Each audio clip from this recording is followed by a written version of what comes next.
چا چې پول ارزولی د فایدامې وزیر شوی، چا چې برېښنا پای ارزولی د برق وزیر شوی، چا چې د تلیفون پای ارزولی د مخابراتو وزیر شوی، او چا چې د ملت خدمت کړی هغه په خیانت تورن شوی.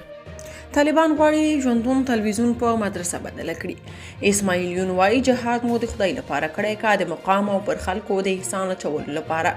جزئیات هم دلته وګورئ او چینل سبسکرایب کړئ. ته په خپله خوښه رانه دلته کوړه او حقانیه مدرسه نشي جوړولی.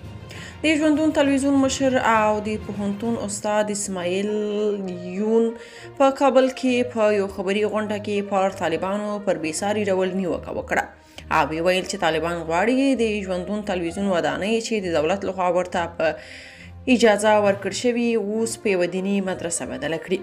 هغه ویلي یا د ځمکه ورته پخواني دولت ورکړي او قرارداد کې لیکل شوي چې که چیرې دولت وغواړي یا د ځمکه بیرته خپله کړي نو په هغه ځمکه کې د جوړ شوي تاسیساتو پیسې باید ټولې ورکړل شي. یون وایي طالبان په دې خپل سر کمیسیون وټاکلو او ویل چې ټول تاسیسات د 2 میلیون افغانۍ کېږي. هغه زیاتوي چې ما ورته وویل یو بې طرفه کمیسیون باید جوړ شي او د تاسیساتو قیمت باید معلوم شي، خو طالبانو ورسره نه ده منلې. وایي چې موږ جهاد کړی او حق لرو چې هر څه وکړو.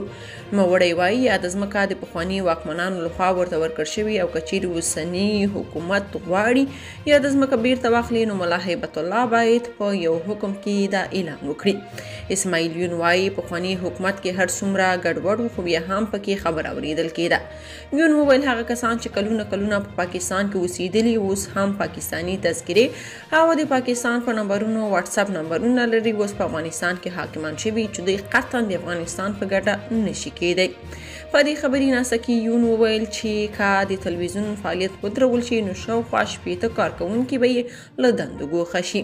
اسماعیل یون چې پخوا د طالبانو په ملاتړ تورن شوی و په خپل خبري کانفرانس کې د طالبانو پر کړنو بېساره نیوکې وکړې. که تاسو په دې اړه څه نظر لرئ په کومنټ کې شریک او چینل سبسکرایب کړئ.